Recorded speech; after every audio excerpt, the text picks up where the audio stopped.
Koppel, host of the Time for Coffee podcast, where you get firsthand career advice into the jobs and industries that interest you the most. And before we start today's show, I have a quick favor to ask you. If you haven't already, I'd be incredibly grateful if you give us a rating and a review on iTunes. And if you're like me, you need to do it now because you'll forget later and because it's the best way to help others who may be in search of career advice to find this free resource. So press pause if you haven't done it and do it right now. I'll wait. Thanks so much and enjoy today's show. Hey there, Java Junkies. Welcome back to another Espresso Shots episode of T4C. If you're interested in breaking into human resources or maybe even recruiting, or both, then this is the episode for you. Because my next guest is a talent development manager in the tech world with over a decade's worth of dirt under her fingernails experience in HR. But before I introduce you to Madeline Mann, the Wonder Woman of Wi-Fi high fives on YouTube and TikTok, and as the founder of Self-Made Millennial, I want to make sure you've signed up for the Java Junkies Journal. That's Time for Coffee's newsletter that showcases upcoming guests on T4C, as well as features career advice, insights, and inspiration. Just head over to the Time for Coffee website at time4coffee.org, and the sign-up box is right there.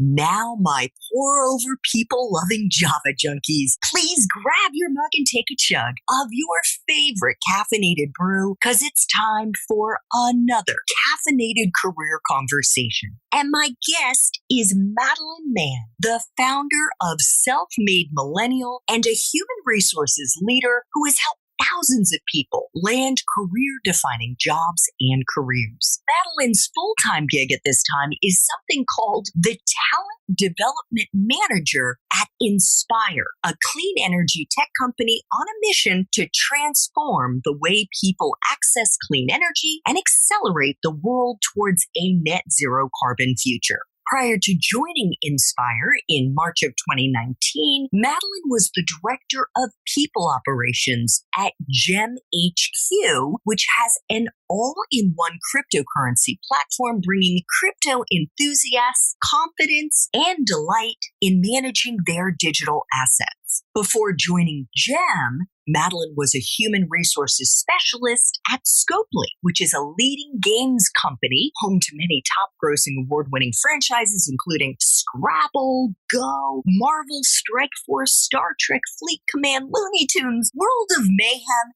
and on and on. We are going to be talking about how Madeline got into this industry in the first place in our main Time for Coffee interview. So please check out show notes for this episode if you're interested in learning more about that and what she actually does as a talent development manager at Inspire, as well as how she built her Self-Made Millennial side hustle empire, which was named a top 5 career show on YouTube and a number 2 career-focused TikTok channel, second only to Gary Vee. Madeline, welcome to Time for Coffee. Are you caffeinated and ready to go?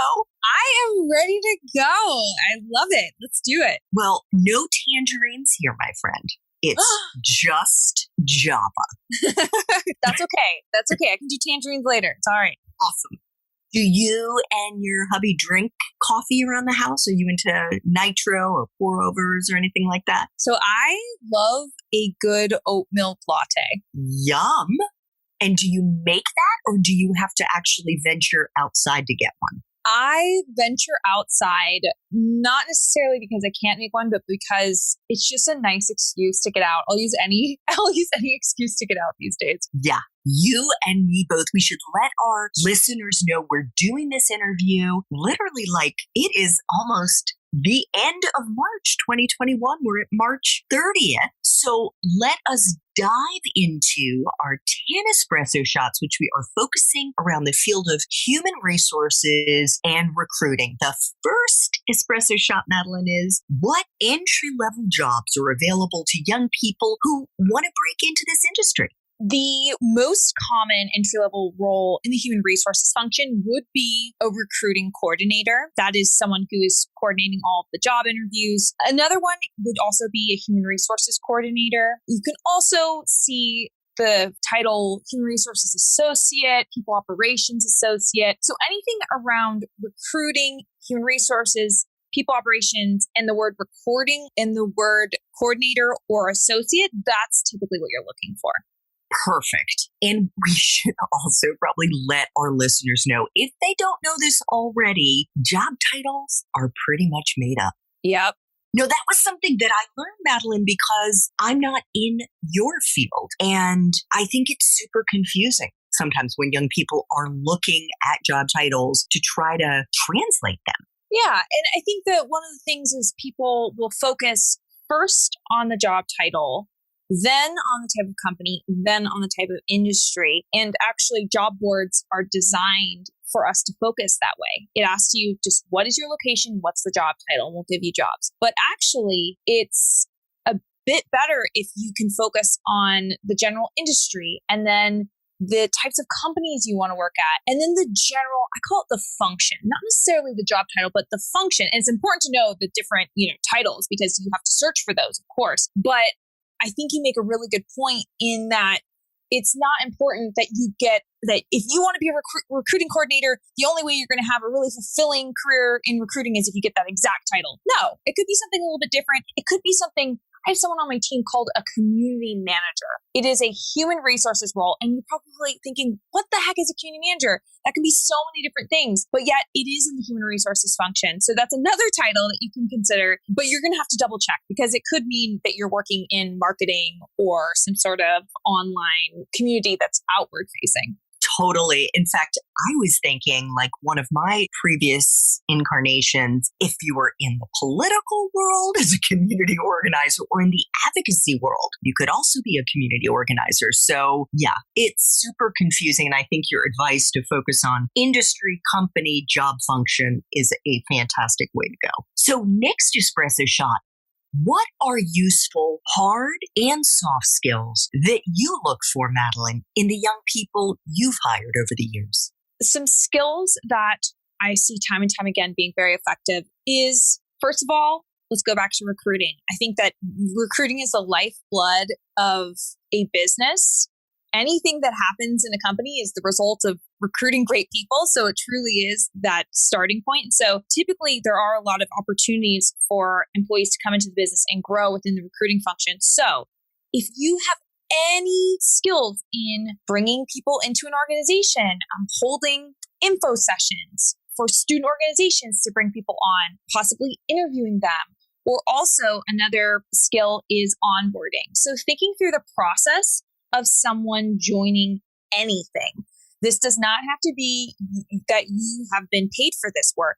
It could be that you are in a fraternity or sorority and you help the new members to get everything they need, get all the information, get on the right calendars, really help to meet different members, help setting that up. That's all onboarding. And that's a huge part of human resources. And finally, I would say if you've ever worked with any sensitive information, you've had to organize things, you've had to record things, you've had to be very diligent with information, that is also a massive piece. So let's say you were the treasurer or you had to handle sensitive personal information, be it some of their addresses or their finances or anything like that. Any components where you can point to, I can be trusted to keep information organized and confidential, that's huge. Love it. Love the way you painted that picture. If you had to just spit out a laundry list of hard, soft skills, what would you say the story you just told would look like in bullet points? I would say that would be, I think, really being really organized, excellent communication skills, a lot of emotional intelligence. So really having that inquisitive nature to ask questions, understand, diagnose problems, could be interpersonal problems or anything with pertaining to someone's motivations. I would say then if you know anything about data analytics, Excel, quantifying things, we do work with quite a bit of people data. Then there's also any sort of just written expertise, really being able to write thoughtfully, objectively, that is huge. And then I would say finally, a focus on really building out different employee experiences. So if you are good at thinking through different events or moments to facilitate bonding among people, bringing those ideas to the table is really fruitful in the profession.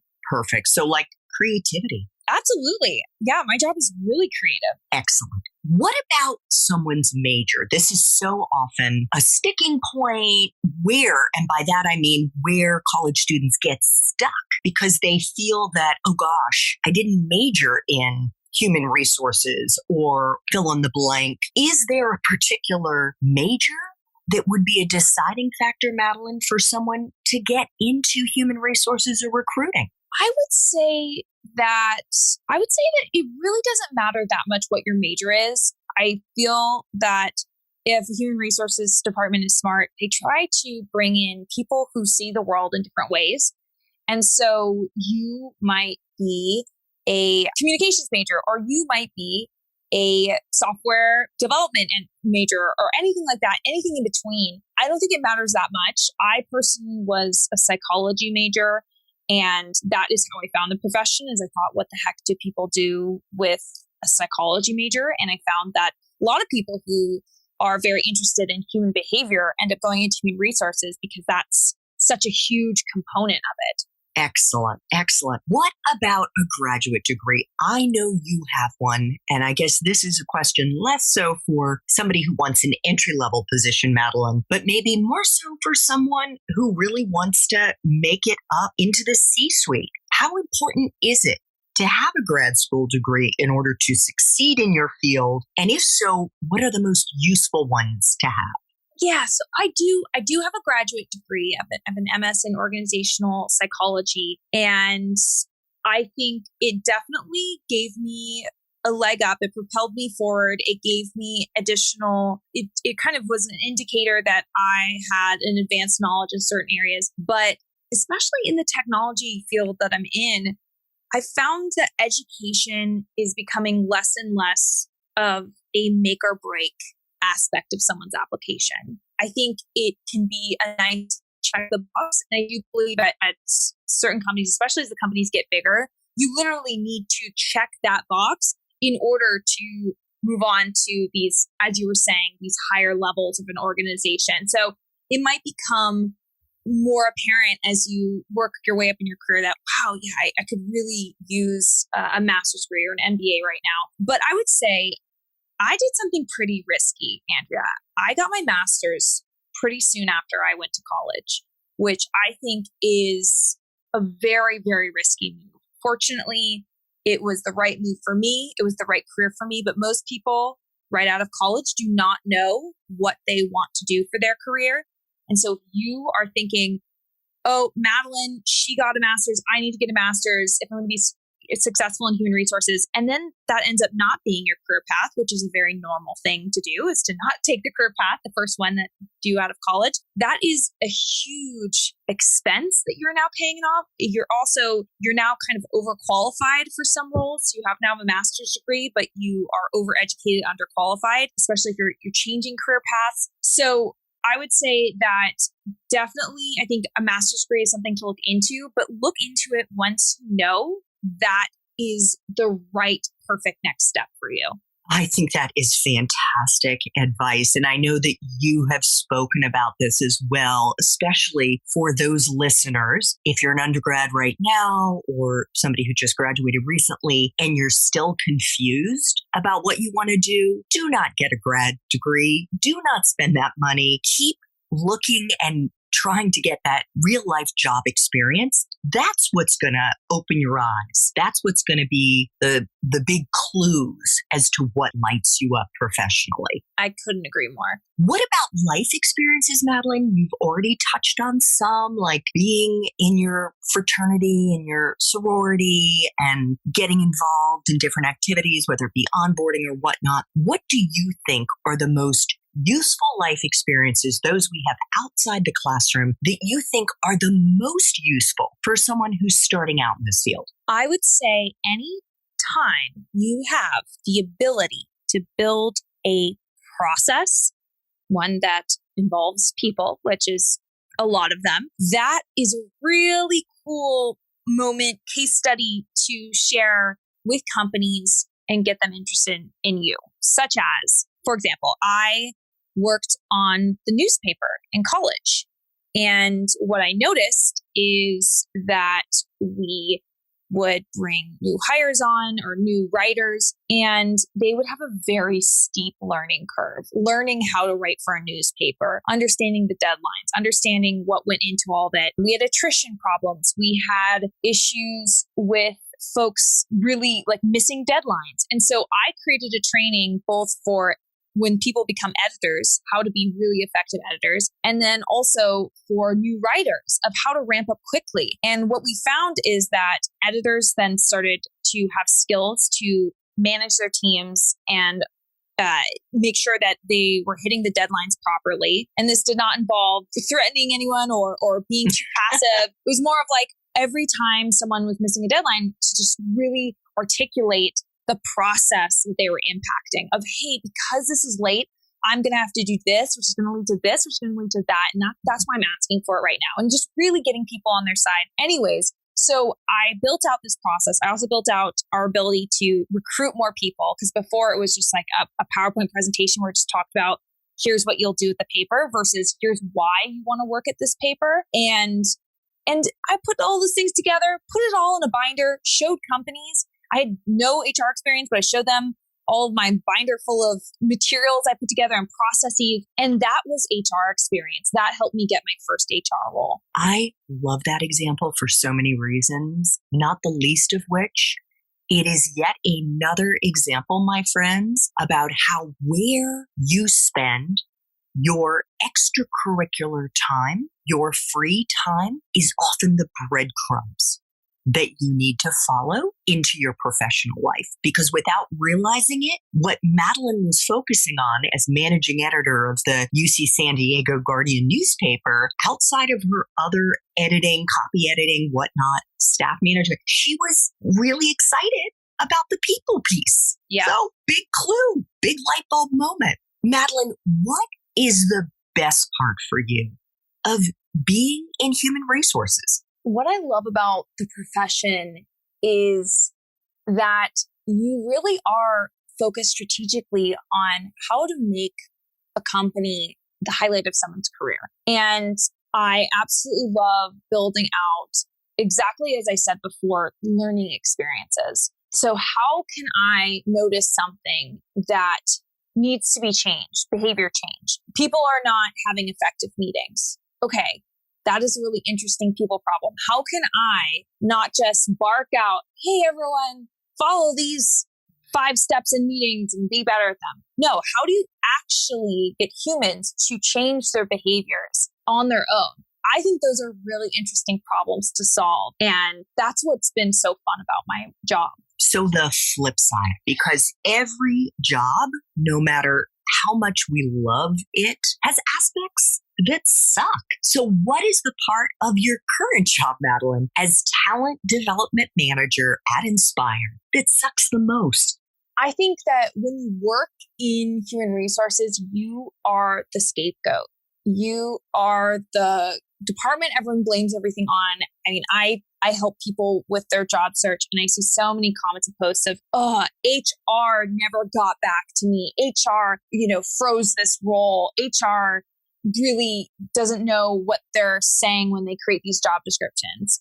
And the truth is none of that was HR. That was actually the hiring manager who they have approved that job description. So that's why it's written. The hiring manager is the one who approves whether or not you go on to the next round, not HR. Anyways, but we just get blamed for everything because it's easier, because then and you kind of take the bullet for the departments so that they can save face with their teams and their candidates. And so it's totally cool, and I have a thick skin, but it is tough sometimes to always be that punching bag. Totally relate to that. 3 final espresso shots. What is the best career advice you've ever gotten, Madeline? I have gotten so much great career advice. I would say one of the biggest things was I really, especially early in my career, I would sit and I would listen and I would do exactly as I was told. Just like in school, I was always such a good student, take good notes and all that stuff. And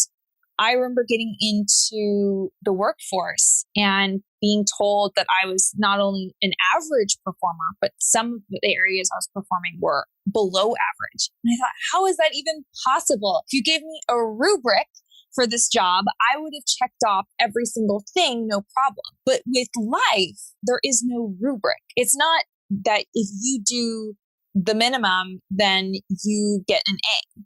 It's more that we want to see you thriving. We want to see you coming up with new ideas. We want to see you asking questions. We want to see you getting in there and mixing with people. Whereas I was more of like a sideline stander, and I'll kind of be patient and wait for information to come to me. And so I think that was such a huge mindset shift, because truly, I think school teaches us the wrong behaviors that are completely opposite of what works in the workforce. Really just finding our passion, finding what ways that we can add a lot of value into an organization, asking lots of questions. I used to think that asking questions was a sign of weakness.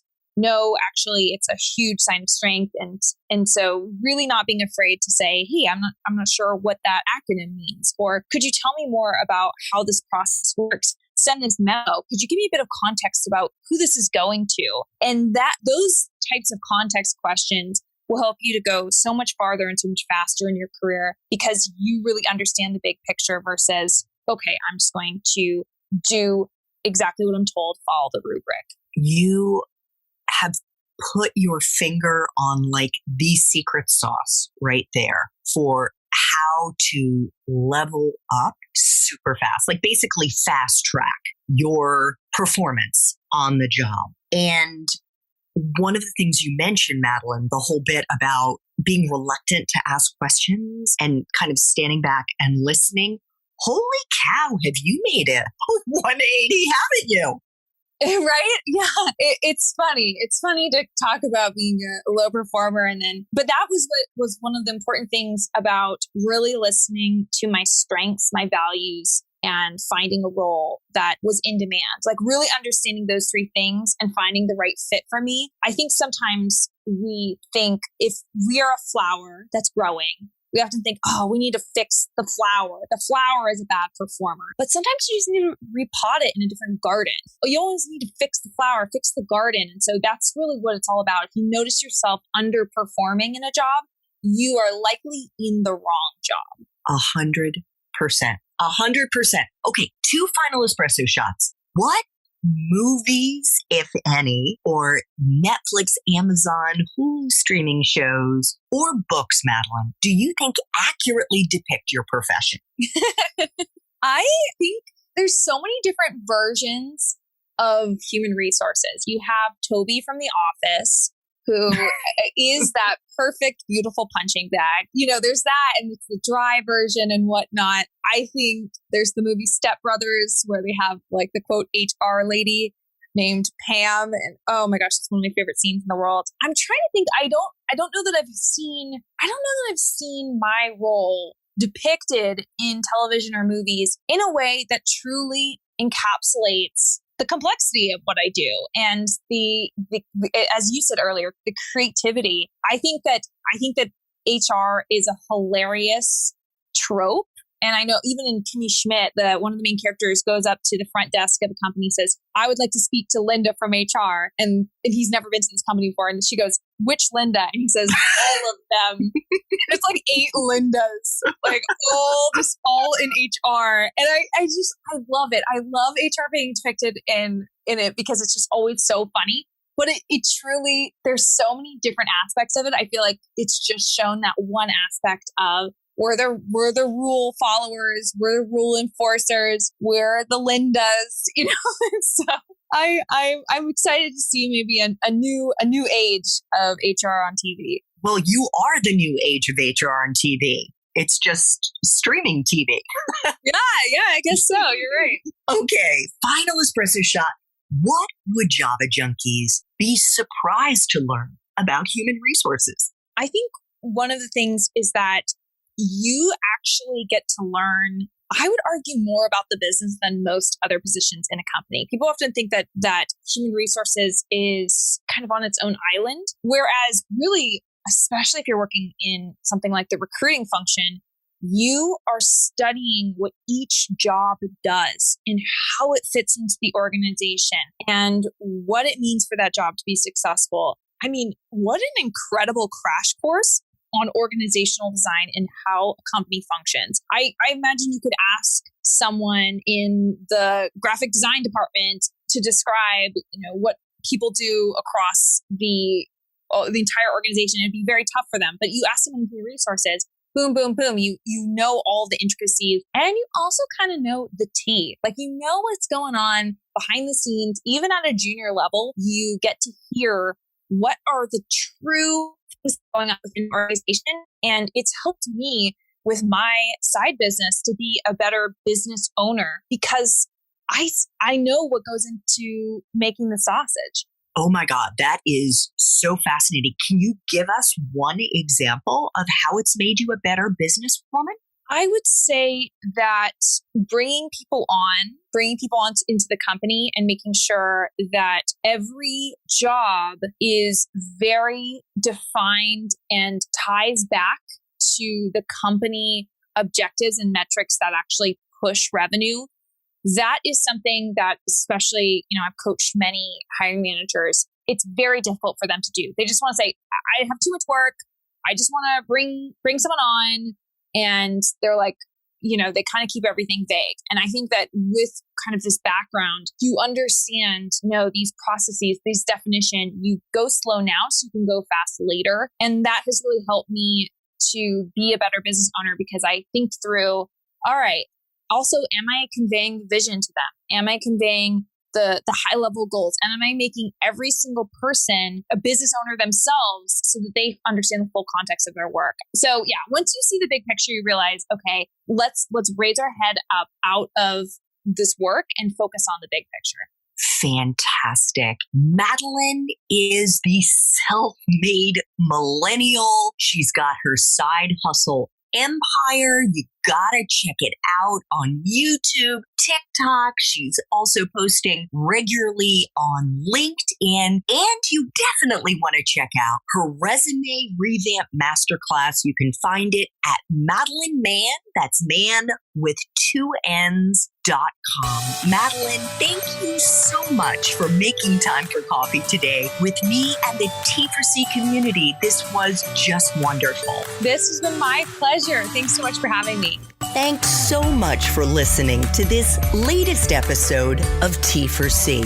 And if you're interested in learning more about my coaching services for confused college students and recent grads, feel free to check out the Time for Coffee website under the coaching tab at time4coffee.org or text me at 202-236-5712. That's 202-236-5712.